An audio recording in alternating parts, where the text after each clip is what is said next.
नमस्कार, मैं GRS news के लिए गिरीश चक्रवाल। आज के इस ब्लॉग में मैं बात करने वाला हूँ स्टेट बैंक ऑफ इंडिया की उस दलील की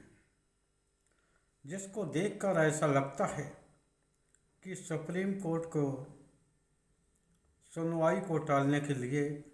किस प्रकार स्टेट बैंक ऑफ इंडिया ने सरकार की सह पर उसके निर्णय को लटकाने का पूरा इंतजाम कर लिया। आप सभी लोग जानते हैं कि इलेक्ट्रॉनिक बॉन्ड को लेकर माननीय उच्चतम न्यायालय ने उस बॉन्ड को काले धन के स्रोत का इकट्ठा होने वाला और असंवैधानिक बताया था और ये कहा था कि 6 मार्च तक एसबीआई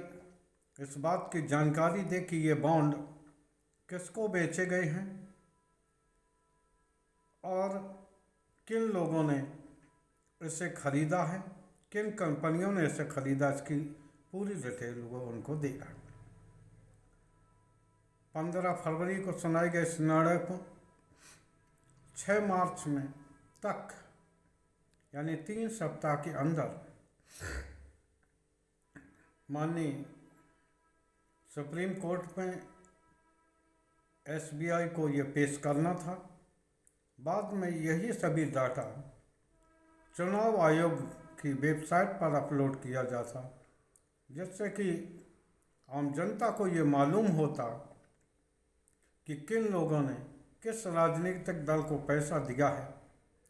और उस पैसे के एवज में उनको सरकार की ओर से किस तरह की सुविधाएं मिली हैं। लेकिन ऐसा लगता है कि ये सभी डाटा सरकारी कामकाजी फाइलों में भी दफन होकर रह जाएगा, क्योंकि 5 मार्च को यानी कि सुनवाई होने के एक दिन पूर्व ही माननीय सरकारी बैंक ने इस तरह की चाल चल दी और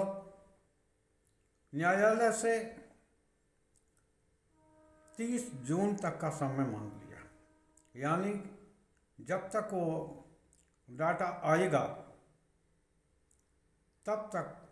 उस डाटे का कोई महत्व नहीं रह जाएगा। आप सभी लोग जानते हैं कि मई माह में नई सरकार का गठन होना है। आम चुनाव अप्रैल के दूसरे सप्ताह से शुरू होकर मई तक जाएंगे और मई में ही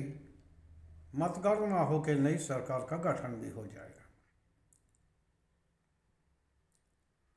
5 साल की सुनवाई के बाद माननीय उच्चतम न्यायालय ने इस बात पर यह फैसला सुनाया था कि लोकतंत्र में सभी लोगों को चुनाव लड़ने और लेवल प्लेइंग यानी कि सभी के साथ समानता का व्यवहार करने की बात कही थी। लेकिन ये अगर आंकड़ा भी गौर करें तो 5 साल में या पूरे 10 साल का तो आप आंकड़ा कर लीजिए, 16,000 करोड़ रुपया इलेक्ट्रॉनिक बॉन्ड के जरिए जमा हुआ है, जिसमें कि करीब 70 से 80% तक पैसा केवल भारतीय जनता पार्टी के पास है और अन्य हजारों जो दल हैं उन लोगों के बीच बटा है। तो आप जान सकते हैं कि किस प्रकार इसमें आम चुनाव में लेवल प्लेइंग हो सकती है। एक दल के पास अकूत पैसा है, उस पैसे के बदौलत वो रोड शो निकालते हैं, महंगी रैलियों का आयोजन होता है, उन्हीं के सहारे तमाम मीडिया संस्थानों पर भी कब्जा जमाया जाता है और दूसरी ओर ऐसे दल हैं कि जिनके पास चुनाव लड़ाने तक के पैसे नहीं हैं। निश्चित तौर पर सभी लोगों को ये आशा थी कि माननीय उच्चतम न्यायालय के निर्देश पर निश्चित तौर पर एसबीआई इस बात का जवाब देगा, लेकिन एसबीआई ने ये तो माना कि 22,000 कुछ लोगों ने इलेक्ट्रिक बॉन्ड के जरिए राजनीतिक चंदा दिया है, लेकिन इसके आंकड़ों को बताने के लिए उसने 30 जून तक का समय मांगा है। एसबीआई के बाद से एक बात यह तय हुई, जो डिजिटल इंडिया की बात सरकार बार बार दावा कर रही थी कि अब सब कुछ डिजिटल है और एक क्लिक से हम कहीं की भी और किसी भी बात की जानकारी ले सकते हैं। निश्चित तौर पर एसबीआई के इस दलील से कि इसका आंकड़ा इकट्ठा करने में हमें 30 जून तक का समय लगेगा, ये स्पष्ट करता है कि अभी भी किस तरह से काम बैंकों का कराया जा रहा है, जिनके पास कि 22,000 कुछ लोगों के आंकड़े इकट्ठे करने के लिए ही 3-4 महीने का समय उनको चाहिए। एक तरह से ये भी सरकार की पोल खुल गई। जिस प्रकार नितिन गडकरी का वीडियो आप लोगों ने देखा होगा कि सरकार दावा करती थी नल से जल, और किस प्रकार उन्होंने एक सार्वजनिक सभा में किसानों और गांव के हालों का इंफ्रास्ट्रक्चर को लेकर किस प्रकार का उन्होंने बयान दिया, उससे सरकार असहज स्थिति में आ गई। भले ही एसबीआई ने सरकार को बचाने के लिए या एक राजनीतिक पार्टी को बचाने के लिए इस तरह की बात की हो, लेकिन एक तरह से देखा जाए तो सरकार की डिजिटल इंडिया का जो अभियान है उसकी विफलता ही दिखाता है, क्योंकि जो सरकारी बैंक जिस पे कि आंकड़ों को इकट्ठा करने के लिए समय नहीं है, सिस्टम नहीं है, तो वो ऐसा लगता है कि अभी भी सभी दलों को एक मंच पर लाने के लिए, राजनीतिक चलने के लिए अभी बहुत कुछ करने की आवश्यकता है। हालांकि माननीय उच्चतम न्यायालय ने इस चंदे पर रोक लगा दी है, लेकिन अभी भी सूत्र ये जानकारी दे रहे हैं, असंवैधानिक होने के बावजूद भी अभी भी साइटों पर